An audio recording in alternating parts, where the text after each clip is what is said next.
भगवान शिव का स्थान कहाँ है? कैलाश कहाँ है? हिमालय में। गंगा जल को पीकर देखना, पेट भर के देखना, जितने आपको प्यास लगेगी आपको 10 मिनट बाद फिर प्यास लगेगी। यदि क्या कहते हैं परमात्मा को मानता है तो आत्मा भी तो है। बस आत्मा का यह है कि परमात्मा की शरणागति में मोक्ष है, और परमात्मा की शरणागति में ना मिला तो वो भूत प्रेत चुड़ैल डायन इन सब का रूप ले लेता है। तो वो उसी प्रकार की घटना जो है उस समय हो गई और वो बच्चों को परेशान करने लगी। फिर जब वहाँ स्कूल में गए फिर जाने के बाद वहाँ पर जो है माँ भगवती का पाठ आरंभ हुआ। फिर वहाँ पर चंडी पाठ प्रारंभ करने के उपरांत जो है वहाँ का दिग्बंधन करके दिशाबंधन करके उस स्कूल को जो है पूरी तरह से केयर मार दी गई। जब स्कूल की केयर, तो वहाँ से जो नेगेटिव एनर्जी है उनको उठा करके फिर उन्हें ले जाया गया माँ गंगा जी के पास पे। फिर वहाँ जाकर उनको कीलित किया गया। कीलित करने के उपरांत जब वो कीलित हो गए, आज उस स्कूल में पुनः बच्चे स्कूल जा पा रहे हैं पुनः। नहीं तो स्कूल की छुट्टियाँ हो गई थी, इतनी हालत खराब हो गई थी कि वहाँ 2 दिन 3 दिन के लिए बच्चों की छुट्टियाँ हो गई थी। तो वहाँ इतनी बुरी, और छोटे बच्चे जो ऐसे चीजें देखे उनके मानसिक उस पर प्रभाव पड़ता है, बहुत प्रभाव पड़ता है। डर गए थे बच्चे उसके बाद से। बहुत बच्चे क्या, पेरेंट्स, सबसे ज्यादा पेरेंट्स को डर हो गए थे कि हमारे बच्चों को हुआ क्या। ऐसी स्थिति हो गई कि वहां पर पेरेंट्स ने अपने बच्चे स्कूल भेजने बंद कर दिए डर के मारे। पर जब हुआ वहाँ पूर्ण विधि से, सबसे पहली बात तो टीचर्स वहाँ के अच्छे थे जो इन चीज़ों को ध्यान रखते हुए कर दिया। फिर वहाँ पर जब हुआ, फिर बच्चों को कुछ नहीं हुआ, तो जिन लोगों को ये था कि जो मानते नहीं थे उनको उस दिन से लगा कि हाँ कुछ चीज़ें होती हैं, कुछ चीज़ें होती हैं, कि हर चीज़ को नकारात्मक स्वरूप में ये नहीं कहना चाहिए कि ये चीज़ें नहीं होती हैं, हर चीज़ होती है। इस संसार में यदि पीने वाला जल दिख रहा है तो चलने वाली हवा दिखती नहीं है। तो ऐसे ही कई चीज़ें ऐसे जो होती हैं लेकिन दिखती नहीं है, कई चीज़ें ऐसे जो दिख रही हैं पर वो होती नहीं। अभी हम इतने लकी हैं और इतने ज़्यादा सौभाग्यशाली कि हमारे जो हम कहाँ पर बैठे हैं, माँ भगवती, और ये मेरे फ्रेम में आ रही है।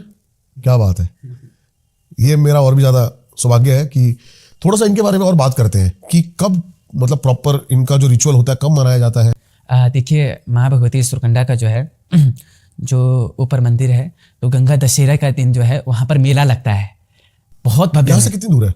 यहाँ से ज़्यादा से ज़्यादा 60-70 किलोमीटर दूर होगा। अच्छा। लेकिन इतना भव्य मेला लगता है कि सोचिए, ऊपर चढ़ने के लिए ट्रॉलियाँ हैं और मंदिर से हिमालय, मतलब दोनों धामों के दर्शन हो जाएंगे आपको, ठीक है, हिमालय का दर्शन हो जाएगा और वहाँ से आपको साक्षात हिमालय दिखे, इतना स्वर्ग जिसे कहते हैं। हाँ। तो वो हमारी उत्तराखंड भूमि है, माँ सुरकंडा की जहाँ पर स्थल है सुरकुट पर्वत, उस पर्वत पर जब कोई आएगा तो वहाँ महसूस करेगा कि जो नकारात्मक चीज़ों को लेकर वो चल रहा है ना, वहाँ जाकर इतना पॉजिटिव हो जाएगा कि वो आगे अपने जीवन को कार्य करने में पुनः जो है एक नई ऊर्जा के साथ कार्य कर सकता है। वहाँ पर इतनी पॉजिटिविटी है, बहुत ज़्यादा।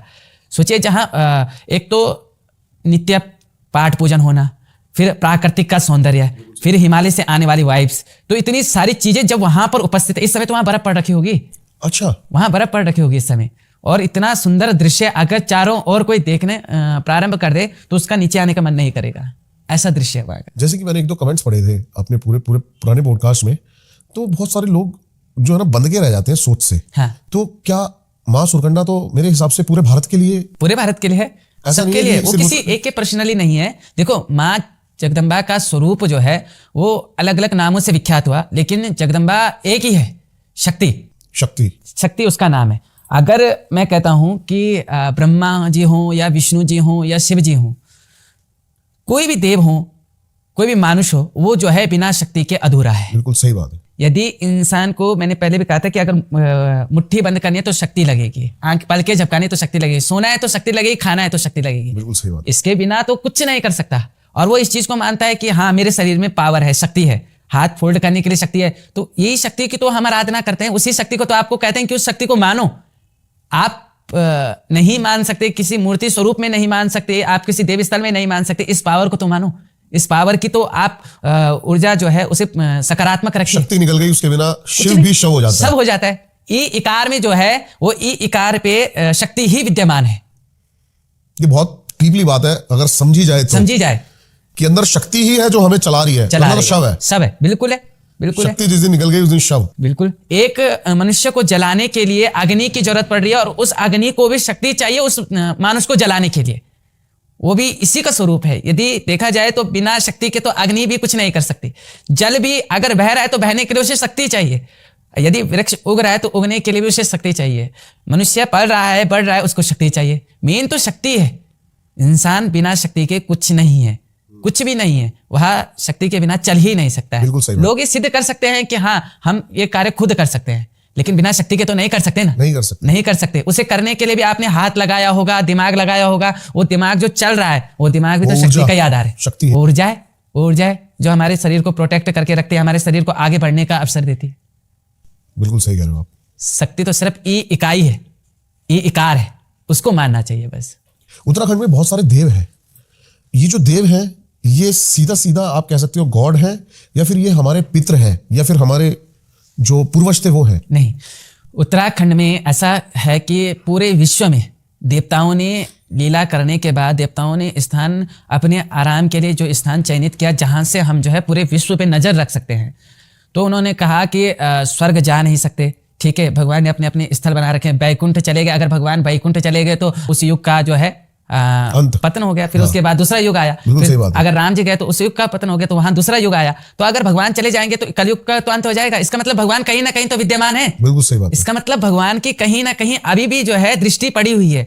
तो भगवान ने सब जगहों की लीला करके, उत्तर प्रदेश में जो है राम जी की लीला करके, वृंदावन में जो है श्री कृष्ण की लीला करके, वो सब उत्तराखंड में आए।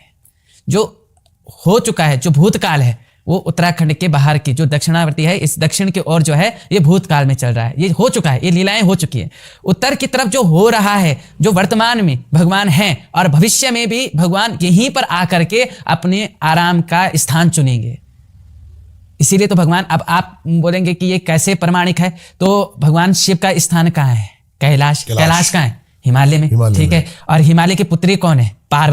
पार्वती जब पुत्री है तो वो कहाँ है? वो भी हिमालय में। जब सब हिमालय में भगवान वैकुंठ के और जब सब यहीं से उद्गमन हो रहा है। फिर आप पांडवों के विषय ले ले तो भगवान ने कहाँ जाने के लिए कहा? उत्तराखंड जाने के लिए कहा। स्वर्ग की सीढ़ी कहाँ पर है? ये एग्जैक्ट जगह कुछ, ये बद्रीनाथ से आगे पड़ता है। बद्रीनाथ से आगे हाँ, बद्रीनाथ से आगे पड़ता है। उसकी कुछ सीढ़ियां चढ़ने के बाद किसी का सामर्थ्य नहीं कि वहां से वापस आ जाए। अच्छा। तो अब भगवान ने पांडवों को भी यहाँ उत्तराखंड में भेजा। जब उत्तराखंड में भेजा तो किसी ना किसी विषय को तो भेजा होगा। और फिर उत्तराखंड में भेजा तो पांडव कहाँ है? उत्तराखंड में विलुप्त हो गए। इसका मतलब या तो उत्तराखंड में रुके हुए हैं, या फिर क्या कहते हैं स्वर्ग में बैठे हैं। तो स्वर्ग कौन सा है? स्वर्ग उत्तराखंड ही तो है। इसका मतलब भगवान ने इशारा किया कि अगर स्वर्ग ढूंढना है तो उत्तराखंड जाओ। और वास्तव में उत्तराखंड है और उत्तराखंड स्वर्ग है। यहाँ की मिट्टी भी अगर कोई देखिए, मैंने एक जगह पढ़ा था कि भगवान ब्रज में जो है उसकी रज को लोग लपेट कर जो है भगवान की प्राप्ति करते हैं। मैं कहता हूं कि आप उत्तराखंड की मिट्टी को सिर्फ मस्तक लगा करके उसे तिलक कर लीजिए। ऊर्जा बहुत ज्यादा है, बहुत पावर है यहाँ, बहुत ऊर्जा है, बहुत, इतनी कि यहाँ आपको वसुधारा से लेकर नानाविध प्रकार की ऊर्जाएं देखने के लिए कण कण में यहाँ एक से एक शक्ति है। अभी मैं एक ओशो की किताब पढ़ रहा था गुरुजी, और उसमें लिखा हुआ उनका एक अलग तर्क है। हाँ बिल्कुल, गंगा को लेकर। हाँ, उनका एक अलग तर्क है गंगा को लेकर। वो कह रहे हैं गंगा का पानी कभी भी सड़ता क्यों नहीं है? इसका मुख्य रीजन ये है कि कितने हजार सालों से गंगा के तट पर ऋषि मुनियों ने तप किया है, उसकी एनर्जी भी उसमें प्रभावित। बिल्कुल है, ये बात आप सत्य कह सकते हैं। दूसरी बात, माँ कभी भी अपने बच्चों का अहित नहीं कर सकते। जल के स्वरूप में वरुण देवता का वास है, जल के स्वरूप में वरुण देवता का वास है। पिता एक प्रकार के लिए बच्चे को जो है दंड दे देगा, अगर पानी में क्या कहते दूषित कर दिया तो अब भी दंड मिल जाएगा। लेकिन माँ गंगा है, और माँ गंगा का जब उद्गमन हुआ, उद्गमन होने के बाद जो है माँ ने देखा कि कलयुगी मानव जो है बड़ा अत्याचारी है। तो उसने अपने अंदर उन अवशिष्ट पदार्थों को जो है अपने अंदर समाहित करना प्रारंभ कर दिया कि तुम कितने भी अवशिष्ट पदार्थ डाल दो, इस जल में पीने योग्य रहेगा, तो पीने योग्य रहेगा। इसलिए आज भी गंगा का जल, और आपको एक विशेषता बताता हूँ, आप गंगा जल को पीकर देखना, पेट भर के देखना, जितनी आपको प्यास लगेगी आपको 10 मिनट बाद फिर प्यास लगेगी। अच्छा। इसके जल से तृष्णा नहीं मिट सकती, ये आपको बार बार प्यास लगेगी। और फिर जब आपको लगेगा कि यार मैंने इतना जल पी लिया है, उसके बाद भी मेरी प्यास नहीं बुझ रही है, तो क्या है? ये अमृत है, तब ये अमृत है। अब आप एक चीज मानिए कि ये मैं कहता हूं कि आप करके देखिए, आप गंगा जल को यहाँ पीकर देखिए, आपको दोबारा प्यास लगेगी। जब तक आपने साधारण जल नहीं पिया तब तक आपको प्यास लगती रहेगी। फिर आप कहोगे कि क्या कहते हैं इतना जल पीने के बाद भी प्यास नहीं। और हमारे शरीर को क्या चाहिए? आधा तो हमारा शरीर जल से बना हुआ है। 70% सही कह रहे हो। तो वो जल जा रहा है, लेकिन वो जल घुल नहीं रहा है। वो जा कहाँ रहा है? वो हमारी एनर्जी के साथ में हमारे शरीर में जो है वो हर जगह पे अपना स्थान ढूंढ रहा है। जहां जहां नकारात्मक स्वरूप है उसे मिटा करके गंगा मन का मैल साफ करती है। गंगा शरीर का मैल तो जैसे क्या मुझे नहीं पता ये चमत्कार है या फिर सच, हाँ, लेकिन मेरे तो काफी बार चीजें ऐसी हुई हैं कि मेरी लाइफ में रुकावट आई और मैं जब गंगा नहाया हूँ, हाँ, हाँ, चमत्कार हुए। बिल्कुल हुए। अब पता नहीं है मेरा अंधविश्वास होगा या कुछ भी होगा, हाँ। लेकिन चमत्कार हुए हैं। देखो, अगर इसको अंधविश्वास कहा जाए तो मुझे तो इस अंधविश्वास में रहना पसंद है।